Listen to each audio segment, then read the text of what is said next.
ابن عباس رضی اللہ عنہما فَمَن يُرِدِ اللَّهُ أَن يَهْدِيَهُ يَشْرَحْ صَدْرَهُ لِلْإِسْلَامِ کے بارے میں کہتے ہیں کہ اللہ اس کے دل کو توحید اور ایمان کے لیے کشادہ کر دیتا ہے، کھول دیتا ہے، کھلا کر دیتا ہے، اور اس طرح وہ اللہ کے ہر حکم کو دل کی خوشی سے قبول کرتا ہے۔ اسی لیے ایک حدیث میں بھی آتا ہے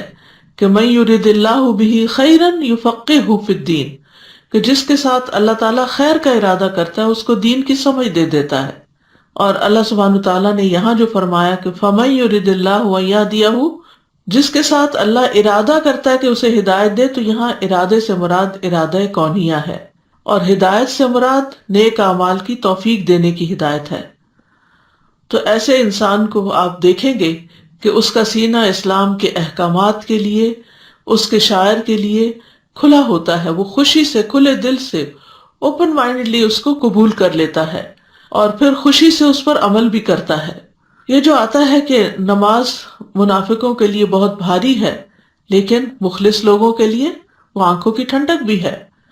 نبی صلی اللہ علیہ وسلم نے فرمایا تمہاری دنیا کی چیزوں میں سے عورتیں اور خوشبو میرے لیے محبوب بنا دی گئی، اور میری آنکھوں کی ٹھنڈک نماز میں رکھ دی گئی، میری آنکھوں کی ٹھنڈک نماز میں رکھ دی گئی۔ تو گویا یہ شرح صدر کی علامت ہے کہ انسان کو نیک عمل سے محبت ہو۔ ایسے لوگوں کے لیے اللہ اور لوگوں کے حقوق سے تعلق رکھنے والے تمام اعمال کے لیے شرح صدر ہو جاتا ہے، دل کھل جاتا ہے۔ اس کے طریقے اور عبادت میں سے ہے کہ انسان پر واجب ہے کہ وہ سارے کے سارے اسلام کو اس کے اصولوں اور اس کے فروع یعنی اس کی جزیات کے ساتھ قبول کریں، اور اس کو بھی قبول کریں جو اللہ کے حق کے ساتھ تعلق رکھتا ہے، اور اس کو بھی جو بندوں کے حقوق کے ساتھ تعلق رکھتا ہے۔